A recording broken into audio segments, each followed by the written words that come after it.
Bright Tuty. Every student matters. Hello dear students, welcome to another lecture, and in today's class we are going to begin with the 8th chapter of your book, which is a poem, The Listeners. Now, as the name suggests, what do we mean by the word listener? Now, who is a listener? We all understand that.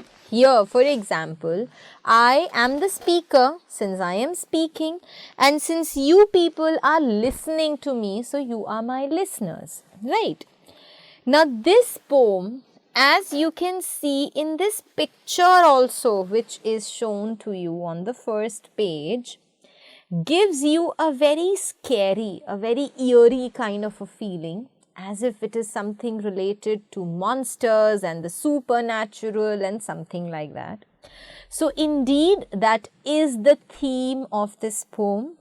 The poem talks about a traveler who happens to knock at the door. He continues to knock at the door, hoping that somebody will open, but there was nobody who came to his rescue. He continued calling, he continued to look above, probably he was expecting somebody to appear in front of him through the window, but nothing like that happened as well. And then the poet tells us about the fact that there were phantom listeners in the house. Phantom refers to ghost. Okay. So there were phantom listeners in the house. Those listeners who were obviously listening to everything that was going on outside but did not reply at all. So the entire poem is very simple, but at the same time is going to force you to visualize. So, I would say in the terms of poetry that the poet has used beautiful imagery in the poem, in which he forces us to imagine, in which he forces us to visualize all the things that he talks about in this poem. So, without wasting much time, let us start reading the poem, and I'm very sure you're going to enjoy it thoroughly. Okay.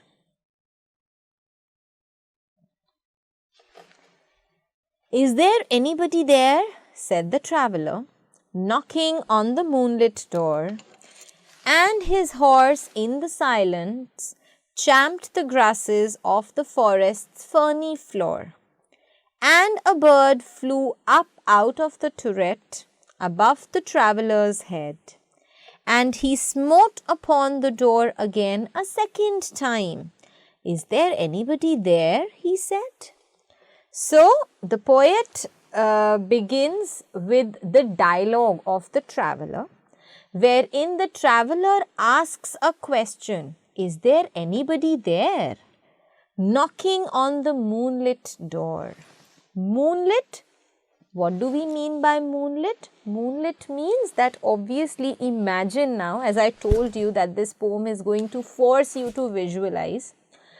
So you are in the middle of a forest. It is a thick and dense forest, and there is just one house in that forest. So since it is the middle of the night, you can imagine how dark it is, and the only light that falls on the door is that of the moon. So the door, which was lit by the moon's light, that door the traveller was knocking, and he was asking, "Is there anybody there?" And his horse in the silence champed the grasses of the forest's ferny floor. So as I told you, what is the scene of this entire poem is that it is that of a forest. So, the traveller was standing in front of the door, and he was knocking the door, and he was asking if anybody was inside. On the other hand, the horse was champing the grasses in silence. Champing, he was eating, he was chewing the grasses of the forest's ferny floor. Ferny is derived from the word ferns. So there were grasses all across the forest, as I told you that the forest was a very thick forest. So the horse was eating the grass that could be seen anywhere and everywhere in the forest. So the horse was silently enjoying eating the grass of that forest. And a bird flew up out of the turret above the traveller's head. Now imagine again, I am sure you must have seen a horror movie or a horror series. So there was a turret on the house. So turret refers to a tower. So there was a tower which was coming out of the house. You know, you can imagine, and we still have certain houses on which there are small towers which are placed. When the traveller was knocking the door, a bird flew out of that turret and he went over the traveller's head. So the bird came out of that tower and it crossed the traveller's head. And he smote upon the door again a second time. Smote again to knock even louder.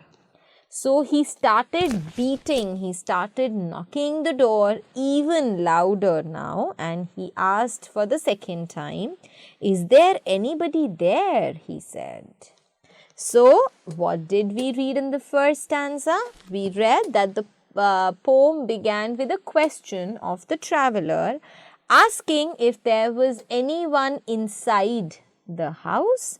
The house, which had doors which were lit up by the moonlight. The traveller had come there on a horse. The horse was eating its grass very silently. And then when the traveller was knocking the door, there was a bird that came out of the tower and it flew over his head. This made the traveller knock the door even louder, and he asked again, "Is there anybody there?"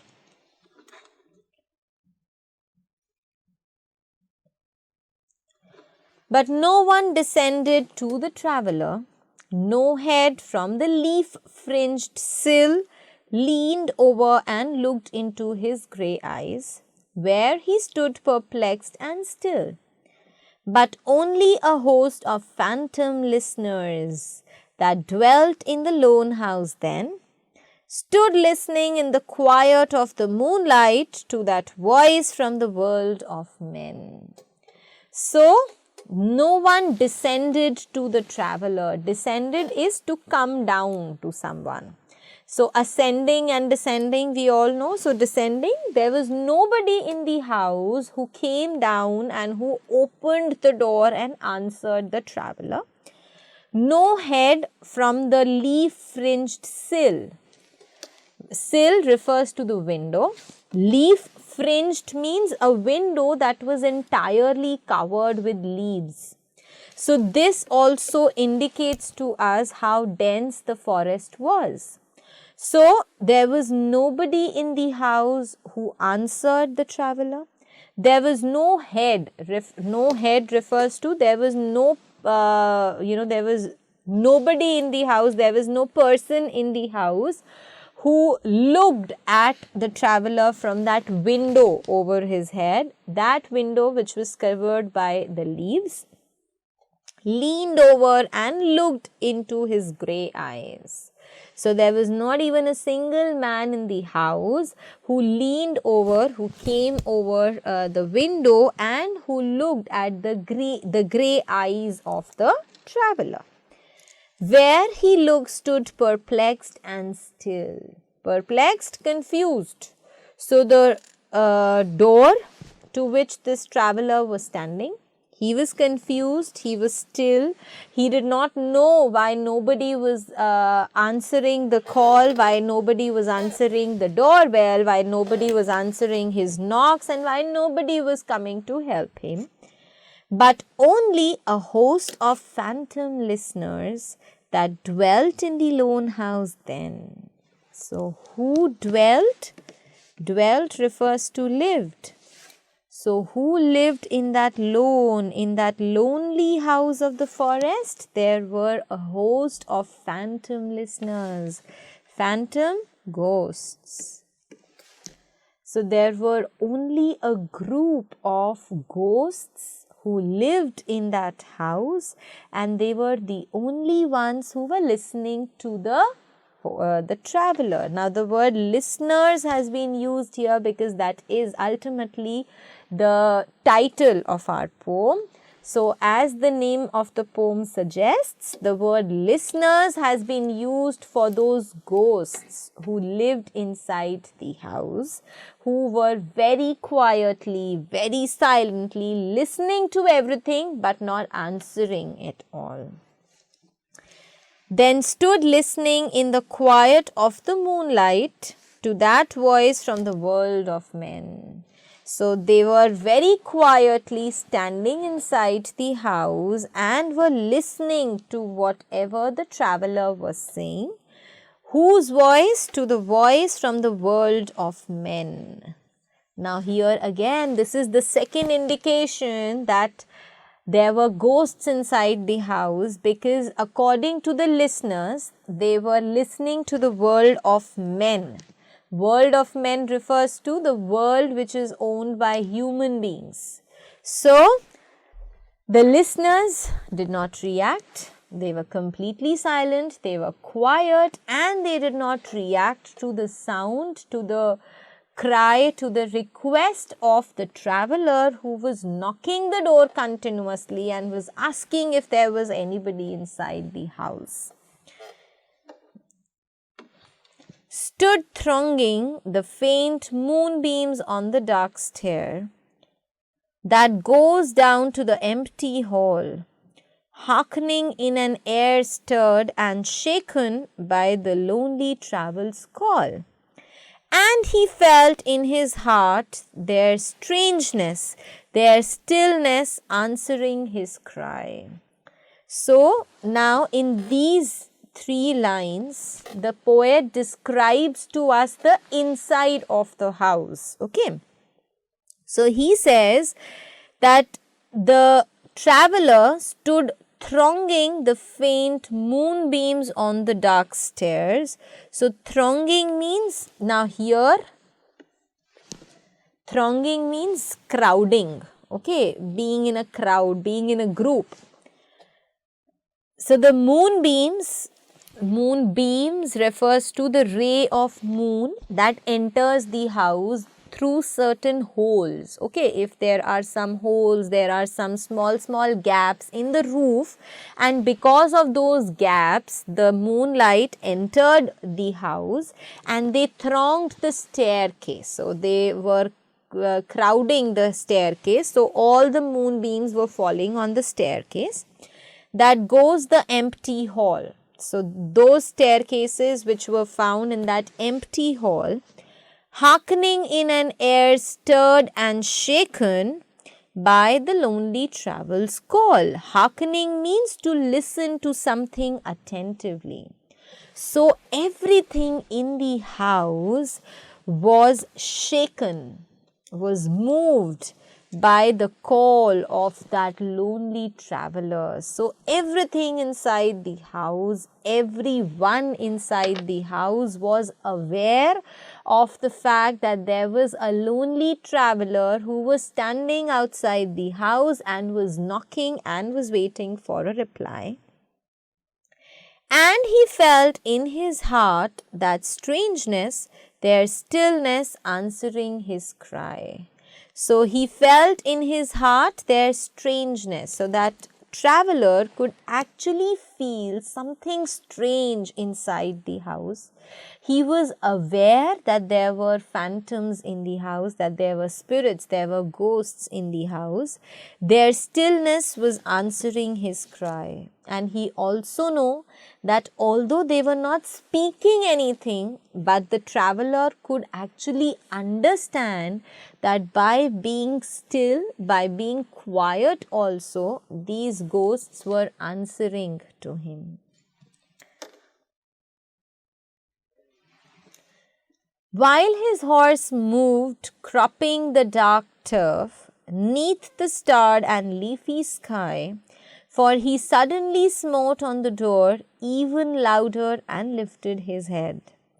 Tell them I came, and no one answered. That I kept my word, he said. Never the least stir made the listeners, though every word he spake fell echoing through the shadowiness of the still house, from the one man left awake. Aye, they heard his foot upon the stirrup, and the sound of iron on stone, and how the silence surged softly backward when the plunging hoofs were gone. So, while his horse moved cropping the dark turf. So, you see the irony. There was stillness inside the house, while outside the house there was movement. And what was the movement about? The movement was all because of the horse who was cropping the dark turf. Cropping is eating. Dark turf refers to the dark grass of the forest. So, although there was stillness inside the house, outside the house there was quite a lot of movement owing to the horse who was eating the grass. Neath the starred and leafy sky. Neath over here is used for beneath. So, below the starred. Starred means full of stars.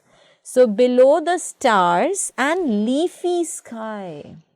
Now, the sky is full of stars. That is something we understand. That is something we accept. But how can the sky be leafy? Here, the word leafy sky refers to the fact that the forest was so dense that when you would look over you, the branches of the trees were so widespread that they actually covered all around. So you could see them running all around you, and that is why the word leafy has been used for the sky as well. For he suddenly smote on the door even louder. So now what happened? The traveler, he smoted, he knocked the door even louder and lifted his head. And he lifted his head and he said, Tell them I came, and no one answered, that I kept my word, he said. So, what is the traveler saying? He said that tell them I came. Now, who is them in these lines? We do not know. We don't know who this traveler was. How did he know this place? Because if he was coming to this place in darkness, he would not have come here had he known that the place was not owned by anyone now. You know, if you know that the house is empty, why would you go onto the door of that empty house and knock continuously? You would not. So, if the traveler knew that there was nobody in the house, why did he come there? If he knew there was somebody in the house, then who were these phantom listeners? And obviously, because the traveler says that tell them I came. Now, who is this them? Who was the traveler talking about? So, there are a few questions that the poet has not answered in these lines. So, he told the phantom listeners that tell them I came, that I kept my word, I kept my promise, but no one answered my call. Never the least stir made the listeners, but to this also the listeners did not stir even in the least. Stir, move. So, there was no movement from the listeners' end even after the traveler said so. Though every word he spake fell echoing through the shadowiness of the still house. So, the poet says that every word he spake over here refers to spoke. So, everything that he spoke could be felt echoing through the shadowiness of the still house. So, that still house which was full of shadows, which was full of darkness. So, every word that was spoken by the traveler was actually echoing in the house. But There was no answer. From the one man left awake. So, from the one man left awake, the only person who was awake over there was the traveler. So, that traveler said something, but the listeners did not reply. They heard his foot upon the stirrup and the sound of iron on the stone. Now, what is the stirrup? You must have seen that when you have to climb a horse, there is this iron buckle kind of a thing in which you put your foot and then you climb over the horse. So, that is a stirrup. So, these listeners inside, they could hear the sound of the traveler putting his foot in the stirrup. So, you can imagine how silence is what it was, how eerie, how strange it was. So, the listeners could even hear the sound of his foot on the stirrup and then the sound of iron on the stone. When the horse started to move, they could even hear the sound of the iron. What is this iron? We all know the horseshoe. Beneath the horse, there is a shoe which is foot, that is its hoof. So, when that hoof also started to move, when the horse started to move, they could hear the sound of his hoofs on the stone. And how the silence surged softly backward. Surged softly backward means the silence which was there before the traveler had come, that again dawned that place. So, during the time the traveler was there, obviously there was some movement, there were some noises that could be heard. But now that the traveler had climbed onto his horse and was leaving that place, so again that silence was enveloping that area. When the plunging hoofs were gone. Plunging hoofs refers to the sound of the horse when the horses were gone. When the sound of the trampling of the horse feet was no longer heard, that is when the listeners understood that the traveler was no longer there. So, my dear students, I really hope you enjoyed this poem, because the poem actually made me personally visualize an entire ghost villa wherein there are some listeners inside, the phantoms are inside and they are just listening to what you are saying without answering, and then this thick and dense forest which is full of darkness, and the only light that can be seen is that of a moon. So obviously all these things make you believe how eerie and how difficult and how scary the entire environment was. So, as I told you that the poem is about a traveler who went on to the door of a big house which was obviously not owned by anyone at that time. He continued to knock on the door, he continued to ask if there was anyone inside, but no answer came. The entire area, the entire scene has been described to us that the traveler had come there on a horse. The horse was eating the grass and the traveler was knocking on the door. The poet even talks about a few phantom listeners inside the house who were listening to everything very quietly but did not answer. Another strange thing that happened in the poem was when the traveler knocking the door said that, "Tell them I came." So he wanted to inform somebody that he had come there. He wanted to tell somebody that he kept his promise and he came there. But again, there was no answer. And then the traveler again got onto his horse and left that place.